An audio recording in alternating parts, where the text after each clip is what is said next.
From the guys who brought you 25 minutes of Alex Stalock and 37 minutes of Ryan Reeves talk, we bring you another trade that was announced. Join us now here on Teal Town Live.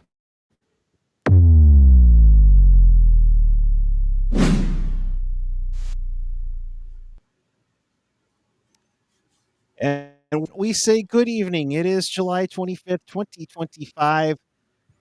Yes, we have a trade to announce. And welcome to this edition of Teal Town USA Live.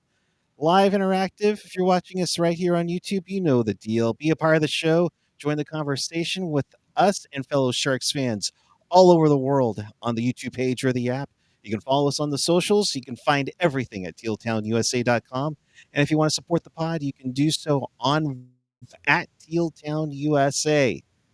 With that, I say hello to, I guess you're aboard, Ian Reed. I'm super bored, man. I need to I'm climbing up the walls. I'm like, yeah, whatever. I mean, I this isn't a huge trade, obviously, but I'm like, I just want to do something. I'm bored. Yeah, I get you. I get you. You know, a little bit here and there. Let's not get crazy, of course. On this net front presence, Tyler, to you. This is an interesting looking trade. Paul Medina is saying the Goosh is lost. It is lost. Sad times. Yep. Just another Randy G said, my buddy who's an Avs fan said this guy will be just an AHLer. So let's basically break this thing down. It's Danil Gushchin, who was supposed to be at the 2024 AHL All-Star Game in San Jose until he got in.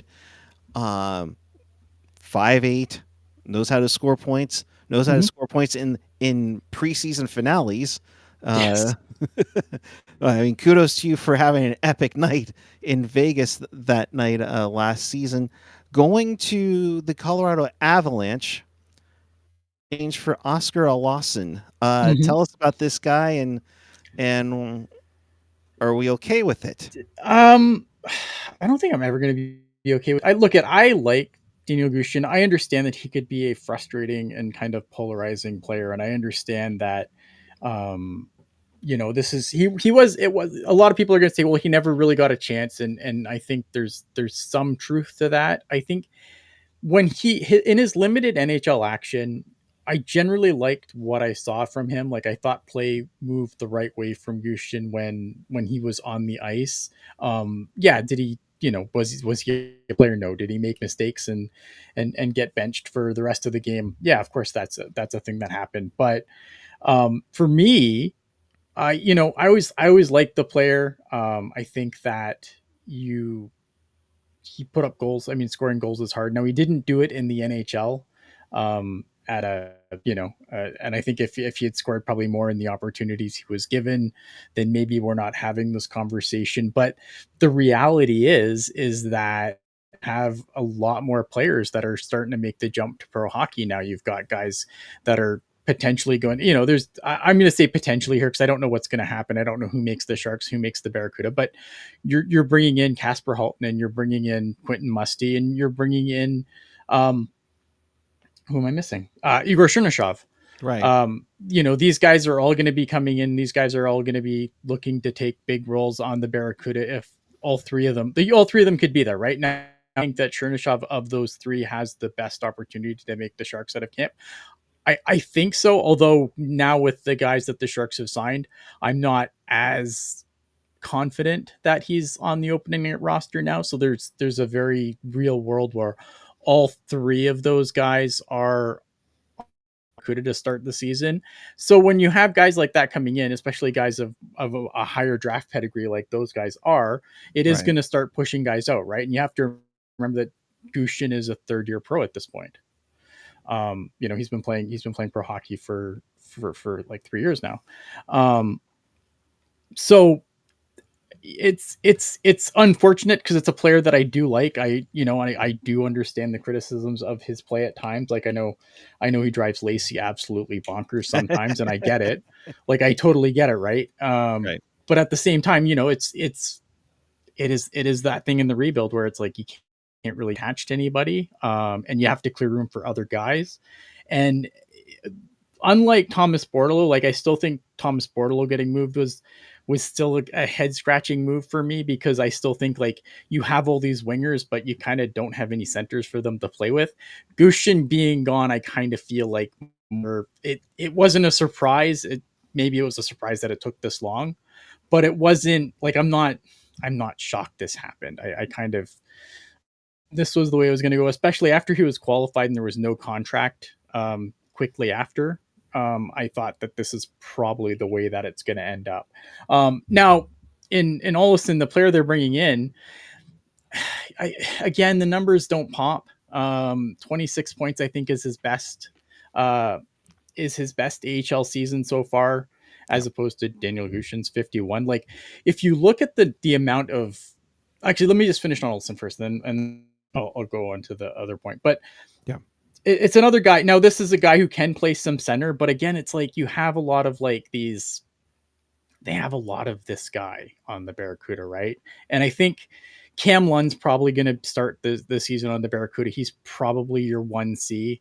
Philip Beasted's going to or somewhere, maybe he's your 2C, and then maybe this guy can play as like maybe your 3C or whatever. But I don't know, man. Like it's the change of scenery trade, but it's thing, like, again, it's a better player going out than what's coming back.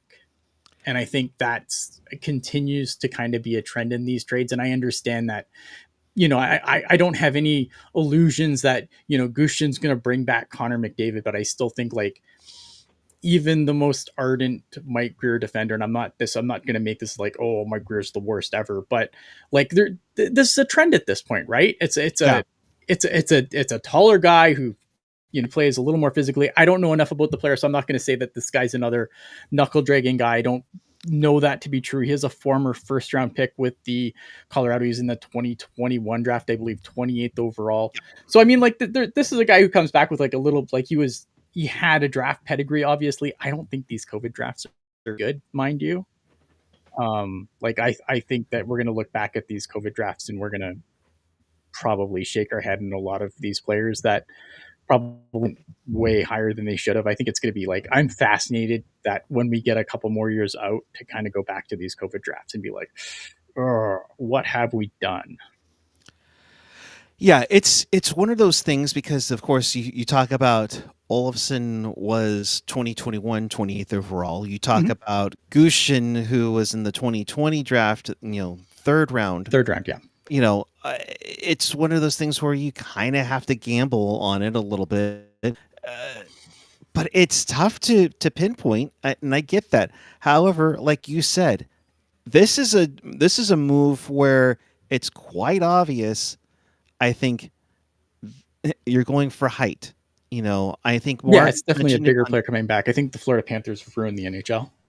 Yeah, I look at Jay Fresh Hockey, who basically said San Jose gets a guy who's about to turn 23, who has struggled to produce even the AHL. Colorado gets a guy who's 23, producing well in the NHL or in the AHL, yeah. but it's also tiny.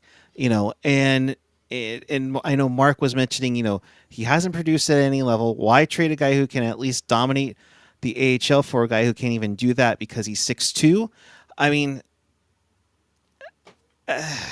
is everything about height just because the freaking Panthers won back-to-back Stanley Cups? Because it's definitely going to matter, right? Like it is a cat league, and I do think that there is. And look at the San Jose Sharks team, right? How many times have I come on here and said this team has no snarl? Now, I think you have to replace snarl with like 100% snarl and nothing else. Like the thing is like when you're trying to find snarl, you got to find snarl in the right places, right? The problem is that, people are gonna be like, oh yeah, we'll look at the Panthers, but blah, blah, blah. But like, where do they get their snarl from?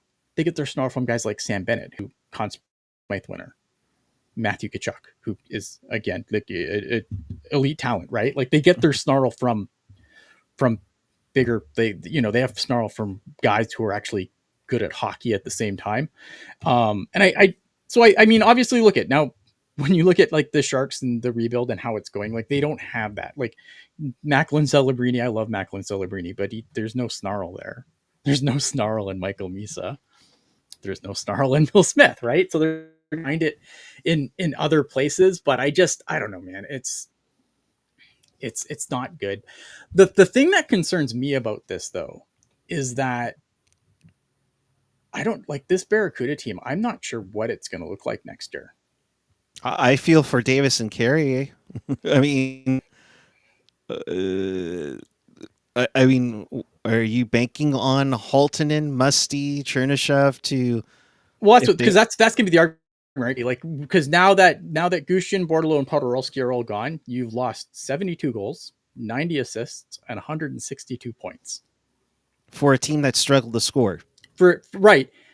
And now, so what you like? I understand like people are being, oh well, Musty and Chernishev and Haltonen, like they're gonna they've got those guys, so it's fine. But like that's a lot of pressure to put on this team. Like my concern for the Barracuda now is it's going to kind of back to being same old, same old.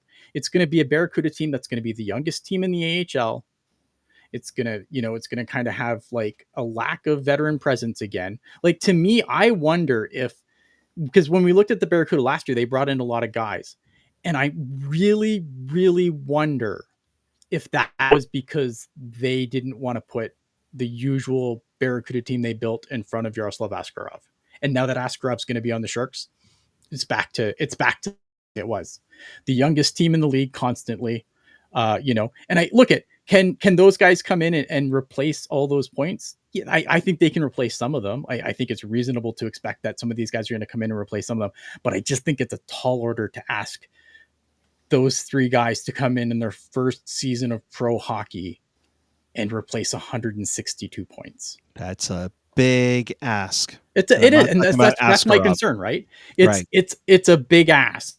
So like my concern now is like I'm worried that like both teams are going to be asked next year. Well, and like how like Gavin McKenna. Okay, yeah, like, but you know what I mean? Like, but the problem is, and look at, I want to be wrong here. I want Matt Davis to have a great season. They brought in the other guy to kind of three-headed dragon in with them. Like, I want the Barracuda to be good. I want again, one's going to be down there. I think he's going to have a good season. But again, like this, you're asking a lot of guys that are just getting their toe wet in pro hockey, and I'm a little bit concerned, man, because I think if you're watching this rebuild, especially as this drags on, right? Because I think like, look, I understand patience, but even like me, when we were doing the free agent show, right? Like I was pretty bummed, right? Because I'm just like, shit, we're gonna be awful next year. Like this is not good, right? And I'm not that I expected Mike Brewer was going to be able to go and like bring in Mitch Marner and get all these players like to come to San Jose. Yeah. Like we knew that was never realistic, but you kind of like wanted a little bit more, right? Like exactly. And again, like patience is obviously going to be the key here, but I think it's hard to reach patience when your farm team, when your AHL team is not good. Because eventually, like now you're starting to have your Mike Greer starting to come in and start playing pro hockey. Mm-hmm. And if the Barracuda, like let's say the Barracuda finish somewhere where they do that, like let's say they're in the playoffs, but they're only in the playoffs because it's the AHL Pacific Division and they're in 6th, right? Like, is that exciting? Especially if like maybe the Sharks are better this year, but if they're not, and we're talking about Gavin McKenna in January, and the Barracuda we're talking about, oh well, if they can hold on, they can get one of those 6th or 7th playoffs in the Pacific Division. Like, are we like how excited? Like, you know what I mean? Like, how much faith in the rebuild do people continue to have? How much patience do they continue to have if that's the case? Like, that's my concern at this point. Yeah.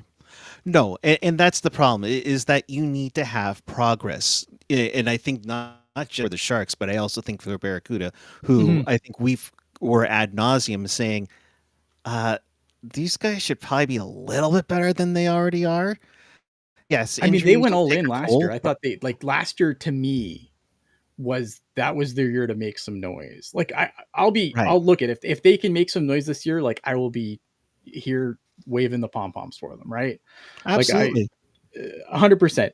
Like the Barracuda, I plan to watch them this year. Like that's the one thing I will continue to pay for is to watch the Barracuda play.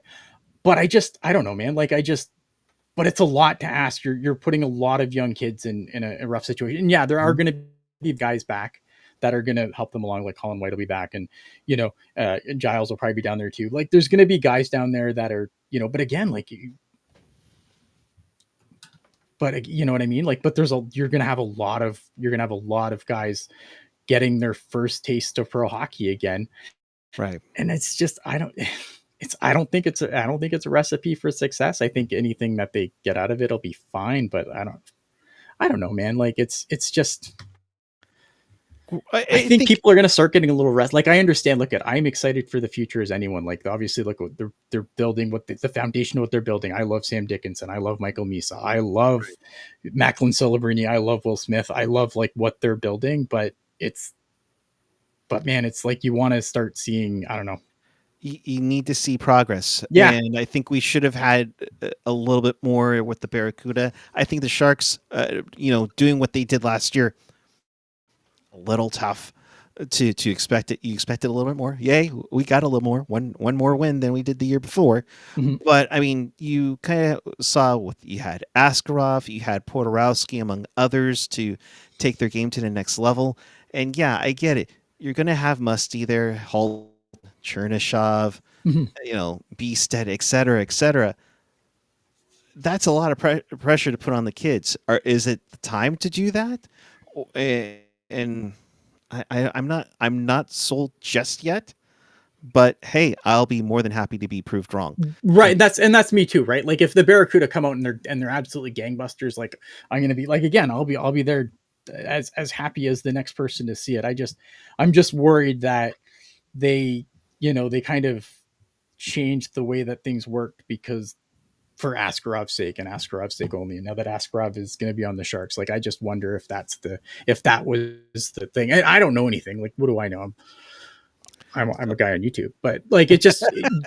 But you look at you know what I mean, though. But you look at what the way that they kind of changed the way they ran the Barracuda last year, and and just like what changed, and it was like on the kids and whatever, but I wonder if it had a lot more to do with Askarov than maybe a change in thing, because like and they could go and sign some more veteran guys or whatever, but like even like all the veteran guys they've signed, like they signed a few guys that were obviously in that in that Barracuda region that could come and fill some spots, but like I don't know, you're not replacing the 162 points that you sent out. Yeah, it's going to be an interesting challenge indeed. Let's get to some of the comments in the chat. John Swenson, you have to make your own chances at some point. Yeah, fair enough. Like again, right? Like I agree. Like at some point, like you have to show it in the NHL. And as much as I love Gushchin, maybe he didn't get the shot that people wanted for him, but he did. Like he got how many NHL games did he get this year? Like he started the season on the team, and then it kind of just didn't work out, right? He almost basically bullied himself into it, just because of that crazy Vegas. Trying to pull it up here for Gushchin. He got 12 games. He got 12 games. He got better than like Thomas Bordeleau got. Well, yeah, and then Bordeleau got hurt, and then that was the other problem too, right? Yeah, and that's the tough part. By the way, congratulations to Bordeleau. He signed a 1-year, 2-way deal with the Devils since we were last on, so good for him.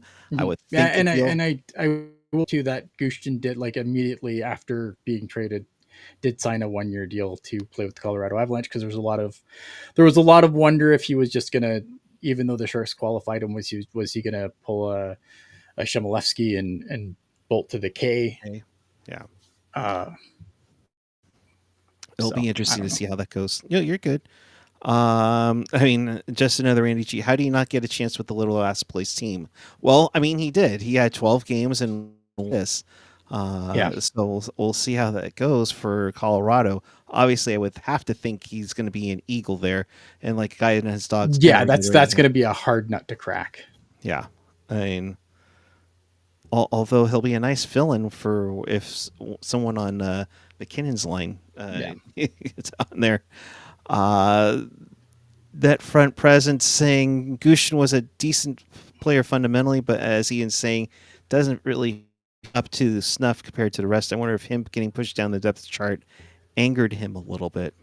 Sure. I mean, again, like you gotta he's been here for a while now, and I think when you look at the players coming in, right, and this is the question you have to ask from like an organizational standpoint: is where where does he fit in with X and Y and Z, and the X, Y, and Z has gotten longer and longer and longer. I think the thing that people have to remember is like the 20 draft class was pretty heralded because it was like the first draft class where the Sharks really started drafting to pretend they were in a rebuild, right? And but like again, like there was a point where these guys were the best these guys were the best prospects because they were by default, because there was no one else. Now that the Sharks have been in this rebuild for as long as they have been, and they've drafted the Musties, the Chernyshovs, the the Celebrinis, the Smiths, Right. et cetera, the Misas, like it does push people down the depth chart. And I think organizationally speaking, it's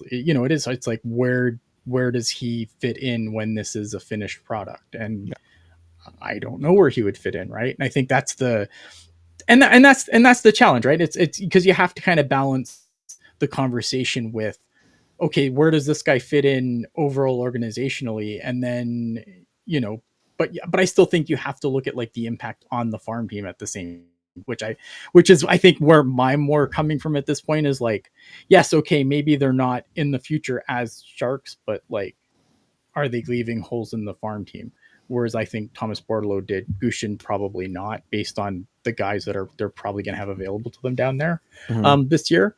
Um, so yeah, I just it is a situation, and it's a situation where obviously you want prospects to be in a position where they're gonna get more minutes and whatnot too. So it is a difficult juggling act that Mike Greer has to do, and I don't try to diminish that. Yeah. It's going to be an interesting challenge to see who does take on to the next level. Kind of like what Austin Westbrook is sort of asking: is Matt Davis a better goalie than Magnus Krona? I don't know. Yeah. I have not I think it's watched. still a little early on that one. I haven't watched Matt Davis play enough. Like, I'm not a big college hockey guy. I'm not going to pretend I'm a big college Look, guy. I think where I'll are you? become a more bigger college hockey guy now that the way that the the the way that the hockey world is changing. I Yeah. think more people are going to become bigger college hockey people. I don't know. I mean, we'll see. It's one thing to do it in the NCAA. It's a completely different thing to do it in the AHL or in the NHL. So maybe. Yeah. And you're And I think Matt Davis is only signed to an AHL deal, so we shall see. yeah, it'll be interesting to see how that goes. I can't see. I love the name because obviously they're a fan. The Teal Curtain. Mm-hmm. Greer Greer should be allowed to trade with Colorado. All the guys we received from them haven't worked out. I Yeah, you're not mean, wrong. Kovalenko, Martin Kaut, Yeah, um, you know, it's true. and that's kind of thing I was talking with Jules while I was waiting for dinner. Mm-hmm. Jules, hope you had fun on your trip. Uh, is that the return that he gets from the what was the quote that what would she say specifically? Because I want to get this right Mm-hmm. on here because you know Greer would be the best GM ever if he could figure out how to trade non-big name players. LMAO. Because it seems like all these little pieces that get added on Mm-hmm. don't last. And granted, do they have a future? They could, but I don't think they get a legitimate look. I mean, the guy I who think some of them did. Like, I don't. I'm not crying in the club over Kovalenko. not either, but I mean, but why did you have him in there? You know, I think it was look it. I think in some situations here, right? Like, you have to find players obviously for the future. You have to find us for right now too. I think it was a noble failure. I kind of put it like in the same vein as I'd put like, um remember when they brought in like Jack Stidnicka? Noble yeah, failure, right? Like, you understood what, like, you could look at and go, okay, I understand what you're trying to do, and you're banking on that he will, obviously given an opportunity here to do a little bit more, will do something with that opportunity. Now, Fortunately for Greer, a lot of these swings have generally been misses, and I think that is unfortunate. But I think there's a lot of there's more noble failures there than just what the fuck are we doing? Right. Again, it's going to be to see how things get worked out over the next couple months, let alone the next few years. Yeah, A guy and his dogs, this next few years, the CUDA are going to start to get Greer's top round. And that was it's another starting. thing. It's already started. Philip Bstead's there now. You're going to have Halton and Musty and Chernyshev. They're like it's already starting.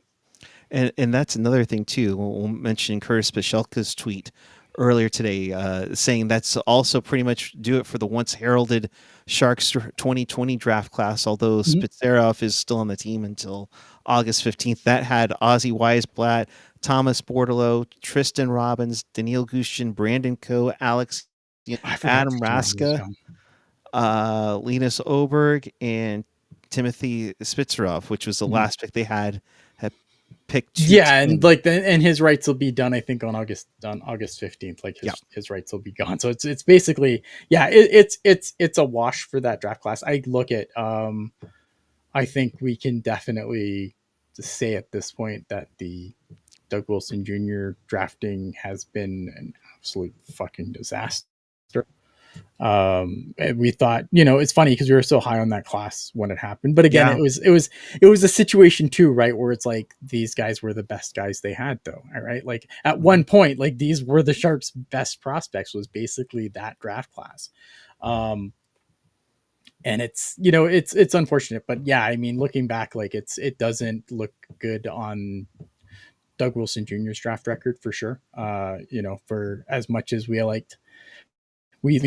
the swings, we like the change from how they previously drafted. Like it's been an abject failure. Yeah. And it does give you a good feeling if you were drafted by by DW or DW Junior. Unfortunately, that was the Yeah. draft that they selected all forwards too. By the way, Mhm. which have if I'm reading this right, a career total of 8 goals, 15 assists for 23 points, and that's basically between Gushchin and Bordelot for that, with the exception of 1 assist for Ozzy Weisblatt, and I want to say Yeah. that He was with played in Nashville. Nashville. Yeah. Yeah, I know Robin's got a cup of coffee with the Sharks for a little Yeah. bit. It'll be interesting. I mean, I don't think look at are all these guys' careers over? Who knows? Maybe they get an opportunity on their new teams. Like I still like Tristan Robbins. I still like Thomas Bordeaux. I still like Gushin, man. Um, but and you never know. Like we've seen stranger things have happened. We've seen guys that have gone elsewhere and then ended up carving out NHL careers. So like I'm not saying like the whole class is completely a bust, but from a Sharks perspective, it's not fantastic. Because again, like the me and AJ were talking about this earlier today, and it's like you have to like Right, the point of the draft is not to it's yes, you want to find, but you want to find NHL players, right? So if you draft a guy and he goes on and plays 400 500 games somewhere else, like that's still a good pick. That guy became an NHL player. Maybe he's sure. not on your team anymore, but that doesn't change the fact that you Yeah, drafted that guy and and he is an NHL player. yeah. And AJ was mentioning it on his tweet. 74 picks between 2010 and 2020 to remain with the team for our own Yeah. Spitserov, which will be down to one. I mean, granted, and like you came back to it, it's like, yeah, you have the likes of Hurdle, there, Right. Yeah. Like it of wasn't a course, complete abject right, barren disaster. Like there's guys that became NHLers and there's guys that have gone on to have very successful NHL careers. Maybe they're not superstars, but they've had NHL careers. And the other point I tried to make too was like, yeah, they're not here anymore. Everything that didn't have value was sold, which was the play. That was what right, they had to do. So like would like maybe in an alternate universe where the Sharks fall from grace, they're still here, but the reality is like, yeah, they were sold because they had value. And when you're going into a rebuild, much like the Sharks did, you sell everything that's not bolted down, and they pretty much did. So yeah, pretty much. I mean, the hurdle move turned into Askarov. Meyer turned into, I guess, what we'll say now, Mukamadulin and Musty. mhm. And then the what was the other one that you mentioned? The Norris one. I mean, that was for EK65 when they were trying to go all in. Yeah. Uh, before the window started to close. So I Yeah, mean, I mean, like again, like there is, it just bothers me because it's like it's just it's not the way this works. You're looking for NHL players, and they're not all going to stick with your team forever. and you're hoping that they all make a big impact, but that doesn't always work out that way. Right? Yeah, Uh, yeah, yeah. Like you're everyone like yes. Is it to get a Joe Pavelski in the seventh round? 100%. Is that the goal? I mean, yeah, you want that, but like, is that realistic? No, every seventh round pick is not going to turn into Joe Pavelski. All right, go on. or Pavel Datsuk for that Or matter. Pavel Datsyuk, or yes, or any Skylar, number of Hall of Fame Red Wing players. right? Skylar saying you need players for the future, but you also need players for the now, so the babies don't get killed because they are called up too early. I I just mean, want veteran players to play with the guys on the Barracuda.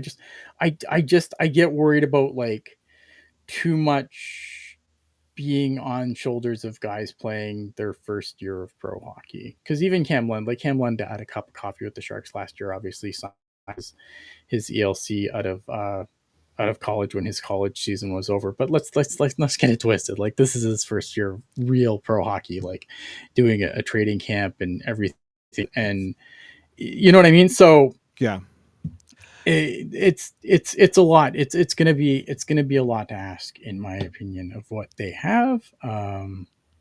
And I know some people were talking about obviously, John McCarthy is still the coach, and I agree. Like that's a problem to me as well. But I don't know. Like we can carve John McCarthy another day. Oh, and there was a lot of that in the chat as well. But I was coming in hot on Greer, Mhm. saying when does Greer actually start to build instead of making us Buffalo West? I understand the sentiment, and I do get annoyed at like some of the players have been moved out for what has come back in return.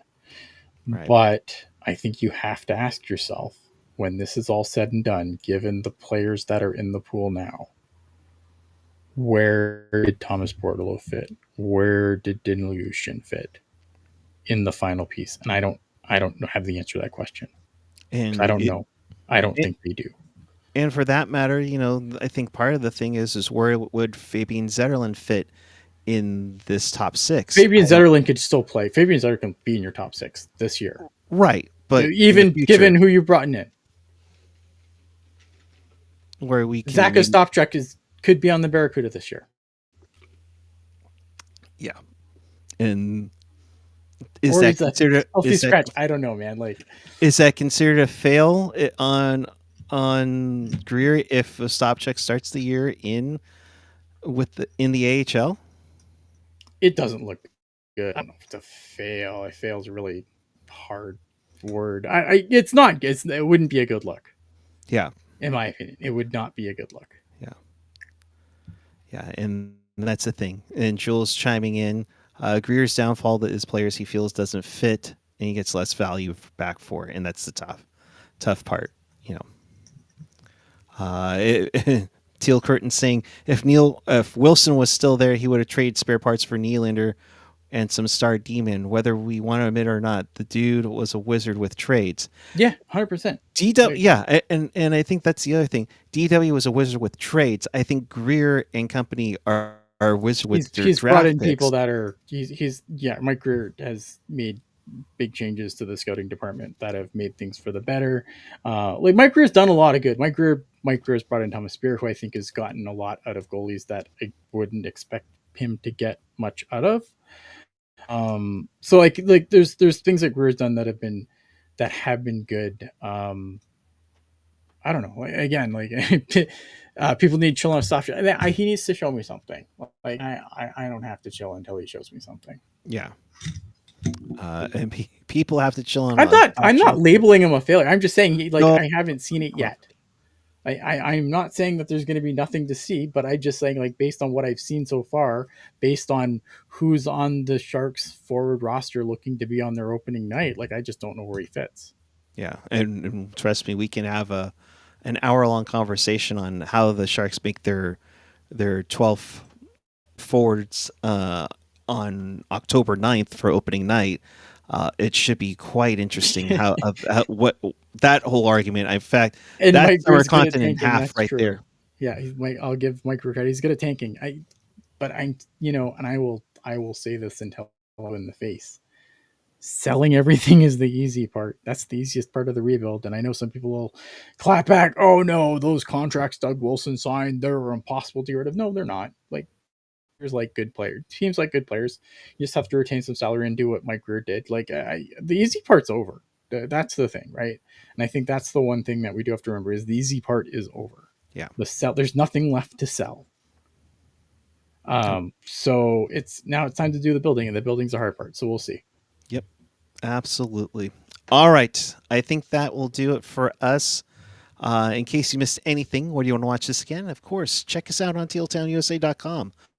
The audio version will be up shortly wherever you get your podcasts. And of course, if you're watching us on the YouTube channel, thank you very much. Hit that like button, hit that subscribe button, hit that notification bell. That will let you know when we do go on the air for breaking news such as this, where Danil Gushchin is now a member of the Colorado Avalanche organization. Coming back is Oskar Olausson.